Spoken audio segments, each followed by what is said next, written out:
Oyore omuwakirikiri Vombeta bono nigo asabire ebigambiro ase kaunti ya Kisii na boigo serikali ya kaunti ya Kisii akoba gusekomwa Oboene Bwaye oyo kabero munyakiro go bodaboda ase kaunti ya Kisii Fred Nunda nigo Mbeta atebire nga Nunda nigo abeire ase kigambiro kie rumande wetani umwaka oyomo ase ekine kia gitanya koba gekunachwa nigo agikeire obutinini bwa serikali ya kaunti ya Kisii amone ebigambiro asogosona no Oboene kiagera niga atebire nga Nunda nigo abete gakoe gusiga gwakana chibesa chirichiganirie kubwatokwa kurende goikaboniga tarasiburwa nigo nonye nabo muwakiru yatebire ngo Oboene bubonete kurigirirwa asasabire ebigambiro ne serikali ya kaunti ya Kisii komurusiria mamocha yase akageire Nunda kubwaterero nuno bwiti nabo igo namanganande obusaria Oboene getiwe chingaki arenge ase oburayi roboti urwa senchira yo wikirano. It's a matter that we thought perhaps we are coming to do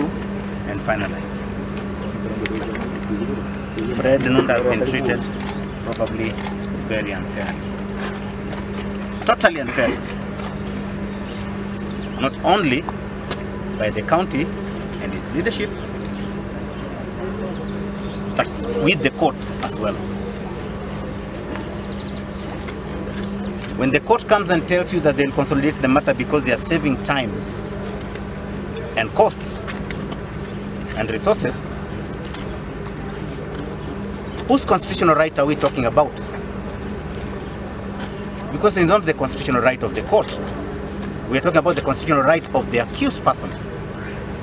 So when you tell us Section 135 has a right for consolidation, are you forgetting that a matter must be done under Article 50 to be expeditiously done? Is that what we are forgetting? What about the costs that belong to the accused person? What about his time? He's been in custody for almost a year, and somebody is arrested the other week, he's brought to court, he's granted bond, and they ask for the matter to be consolidated, and it's allowed. Where was this person for the whole year? Where were the police? Where was the prosecution? This is the person who did not deserve bond at all, yet he was given. I believe, and I'm going to say it without fear, that this court has not treated us well. Yes. Yes. And I believe the moment you do not have trust in a court, you are at a risk. Yes. Yes. Yes. If they have brought another accused person in the case who has been granted bond, circumstances have changed. If you are unwell and you are not getting treatment, circumstances have changed. Yes. If you are not going to be heard expeditiously as we have thought, circumstances have changed. So when somebody else comes in the case, what happens? The lawyer must be given time to prepare the case for his accused person, to get the bundle, to prepare the case, to call the other witness who have already testified. Circumstances have changed. Any people who have been arrested from the other party, when they come to this court, they are granted anticipatory bail immediately. Yes. Yes. The truth. Yes. When they come to court, they are granted time. Very quickly, they go away. That's because they belong to a particular party. I don't have to chew it up for you to swallow. You understand what I'm saying.